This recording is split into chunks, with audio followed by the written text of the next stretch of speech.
ఓం నమః శివాయ శ్రీమాత్రే నమః. మిత్రులకి శ్రీవిలాసులకి అలాగే నన్ను ఇంతగా ఆదరిస్తున్న యూట్యూబ్ ప్రేక్షకులందరికీ కూడా పేరు పేరు ధన్యవాదాలు. మిత్రులారా, మీ అందరికీ పరాదేవత ఎల్లవెల్లలా మీతో ఉండి మీ మనోవాంఛ నెరవేర్చాలని మనస్ఫూర్తిగా కోరుకుంటున్నాను.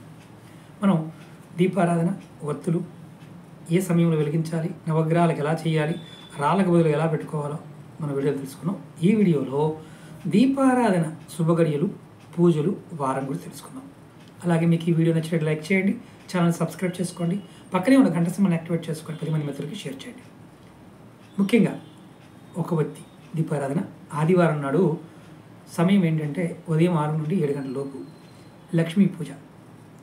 ఇది రథసప్తమి నాడు దీపావళి నాడు చేస్తే మంచి ఫలితం ఉంటుంది. అలాగే 2 ఒత్తులు సోమవారం ఉదయం 6 నుండి 7 గంటల లోపు శివపార్వతి పూజ. ఇది శివరాత్రి చేస్తే మంచి ఫలితం. అలాగే 3 ఒత్తులు మంగళవారం ఉదయం 6 నుండి 7 గంటల లోపు దత్త పూజ. అలాగే ఇది సుబ్రహ్మణ్య షష్ఠి నాడు చేస్తే మంచి ఫలితం ఉంటుంది. అలాగే 4 ఒత్తులు బుధవారం ఉదయం 6 నుండి 7 గంటల లోపు రుద్రాభిషేకం గురు పౌర్ణమి చేస్తే చాలా మంచిది.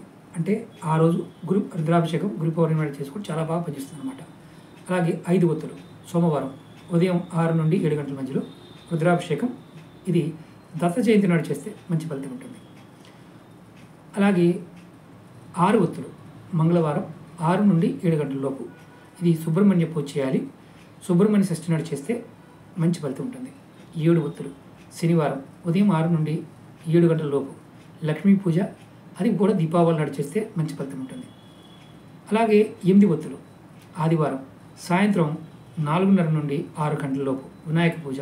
ఇది వినాయక చవితి నాడు చేస్తే మంచి ఫలితం ఉంటుంది.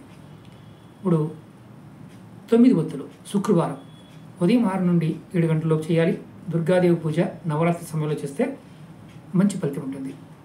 అలాగే 10 ఒత్తులు బుధవారం ఉదయం 6 నుండి 7 గంటల లోపు రుద్రాభిషేకం తొలి ఏకాదశి నాడు చేయించుకుంటే చాలా మంచిది.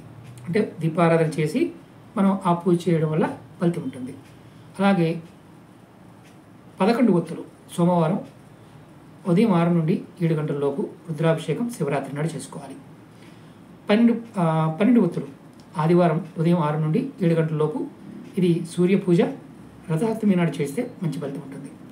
అలాగే 13 ఒత్తులు మంగళవారం ఉదయం 6 నుండి 7 గంటల లోపు సుబ్రహ్మణ్య పూజ సుబ్రహ్మణ్య షష్ఠి నాడు చేస్తే మంచి ఫలితం ఉంటుంది. అలాగే 14 ఒత్తులు మంగళవారం ఉదయం 6 నుండి 7 గంటల లోపు ఆంజనేయ స్వామి పూజ హనుమత్ జయంతి నాడు చేస్తే మంచి ఫలితం ఉంటుంది. అంటే మనం ఈ దీపారాధనలు ఈ ఒత్తులు ఏ సమయంలో చేస్తున్నామో మీరు రాసుకోండి. ఆ శుభగడియల్లో చేయడం వల్ల మంచి ఫలితాలు పొందుతారు. ఇది శాస్త్రరీత్యా పుస్తకంలో ఉన్నదే మీకు చెప్పాను. మొత్తం దీపారాధన గురించి స్వాతికమైన పరిహారాలు ఇది నెక్స్ట్ వీడియోలో తాంత్రికమైన దీపారాధన గురించి కూడా చెప్తాను.